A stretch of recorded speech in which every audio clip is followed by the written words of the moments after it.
அண்ணன் திரும்ப அப்படி இங்கேயே வந்து அவர் சொல்லலை. அவர் அண்ணன் திருமாவை பொறுத்த வரைக்கும் இல்லை, நீங்கள் ஒன்றுபட்ட, அதாவது இதுவும் என்னென்னா நீங்கள் என்கிட்ட கேட்டீங்க, நான் சொன்னேன். இந்த கேள்வி வந்து அண்ணன் திருமா கிட்ட தான் கேட்கணும். ஆனால் அண்ணன் திருமா என்ன சொல்லியிருக்கிறாருன்னா, இந்த கூட்டணி ஏற்கனவே வலுவாக இருந்திருக்கு, பிற இயக்கங்கள் வந்ததுனால இனியும் கூட்டணி வலுப்பெற்றது, அது வரவேற்கிறோம் தான் அண்ணன் திருமா சொல்லியிருக்கிறாரு. அவரால் அதனால் வந்து அண்ணன் திருமானால எந்த பிரச்சனையும் வரப்போகிறது இல்லை. விஜய் ஒரு ஈர்ப்பு சக்தியாக இருக்கிறார் இளைஞர்கள் மத்தியிலான ஏற்கனவே ஒரு கருத்தை நீங்கள் பதிவு செஞ்சிருந்தீங்க. அதே கருத்தை இன்னைக்கு கிறிஸ் சவுடங்கர் வந்து ஒரு வார்த்தையை சொல்லியிருக்காரு. அவங்க திமுகவோட கூட்டணி பேச்சுவார்த்தையில் ஈடுபடும் போது விஜயை பிரைஸ் பண்ணிக்கிட்டே இருக்கிறத நீங்கள் எப்படி பார்க்கலாம்? அதாவது என்னென்னா, நீங்கள் நம்மளுடைய பத்திரிகை தோழர்கள் என்னென்னா, ஒரு இன்டர்வியூ எடுக்கிறீங்க, 1 மணி நேரம் இன்டர்வியூ எடுக்கிறீங்க, அதை ஒரு 15 நிமிஷம் எடிட் பண்ணி போடுறீங்க.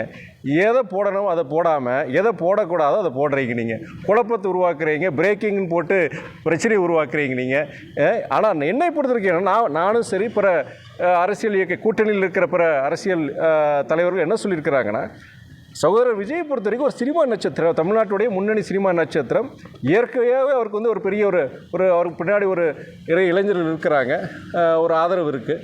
அதே வேளையில் என்னென்னா, அரசியல் ரீதியாக அவருடைய செயல்பாடுகள் இருக்கட்டும், அது வந்து காலம்தான் பதில் சொல்லியிருக்காங்க. குறிப்பாக இப்போது அவர் நேரடி அரசியலுக்கு வந்ததுக்கப்புறம் நீங்கள் தமிழ்நாட்டுக்கு இழைத்த பல அநீதிகள் பொறுத்த வரைக்கும் அது வந்து ஒன்றிய அரசு அவர் வந்து அதை வந்து கேள்வி கேட்டவும் இல்லை. முக்கியமானது இப்போ நீங்கள் திருப்பரங்குன்ற அந்த பிரச்சனையாக இருக்கட்டும், இல்லை தமிழ்நாட்டுக்கு வர வேண்டிய திட்டங்கள், அந்த திட்டங்களுக்கு உரிய நிதியாக இருக்கட்டும், இது சம்பந்தமாக வந்து சகோதரர் விஜயோடைய கருத்துக்கள் வந்து அழுத்தமாக இல்லை.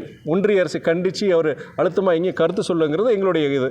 அதே வேளையில் வந்து என்னென்னா, நீங்கள் அவர் பின்னாடி கூட்டம் இருக்கணும், நீங்கள் பார்க்குறீங்களா அவர் கூட்டம் நடத்தமாக அத்தனை பேர் வராங்க செய்கிறாங்க. ஆனால் அவங்கெல்லாம் வந்து எப்படி அது அரசியல் இயக்கமாக நாளைக்கு வரும் அவருடைய தேர்தல் அரசியல் எப்படி அவர் வெற்றி பெறுவாருங்கிறது அது காலம்தான் சொல்லுங்கிறது நம்முடைய கருத்து. தேர்தல் விஜய் சென்ட்ரிக் எலெக்ஷனாக இருக்கும்னு நினைக்கிறீங்களா? அப்படி இருக்காது. இந்த எலெக்ஷன் பொறுத்த வரைக்கும் நிறைய சொல்லியிருக்கலாம்.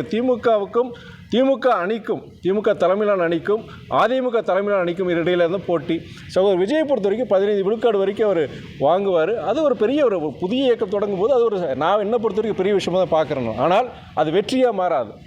இந்த தேர்தல் பொறுத்த வரைக்கும் நீங்கள் கடந்த கிட்டத்தட்ட 40-50 வருடங்களாக திராவிட முன்னேற்ற கழக தலைமையிலான அணிக்கும் அதிமுக தலைமையிலான அணிக்கும் இடையிலான போட்டி நான் பார்க்குறேன்.